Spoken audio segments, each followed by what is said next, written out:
Government 2014లో పవర్లో వచ్చేసరికి oil కి సంబంధించిన అప్పు 1,48,000 కోట్లు.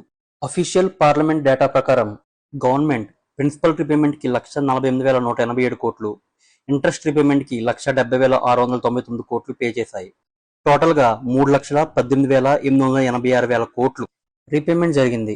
2021లో 15,000 కోట్లు, 2023లో 26,150 కోట్లు, 2024-25లో 57,860 కోట్లు, 2025-26లో 36,913 కోట్లు రీపేమెంట్ జరిగింది. 2026 మార్చి నాటికి ఆయిల్ బాండ్స్ పూర్తిగా క్లోజ్ అయ్యాయి. ఇప్పుడు central and state governments excise duty and VAT రూపంలో ఎంత ట్యాక్స్ కలెక్ట్ చేశారో చూద్దాం. 2014 నుండి 2026 వరకు central government 44 to 46 lakhs crores, state government 26 to 28 lakhs crores, combined గా అరౌండ్ 70 lakhs crores కలెక్ట్ చేశాయి. BJP government oil bonds repayment చేసింది, కానీ ఇంత హై ట్యాక్సెస్ కలెక్ట్ చేయడానికి ఆయిల్ బాండ్సే కారణం చెప్పడం కరెక్ట్ కాదు. Total oil bonds repayment 3 lakh crores కాగా సెంట్రల్ గవర్నమెంట్ కలెక్ట్ చేసింది 44 lakh crores.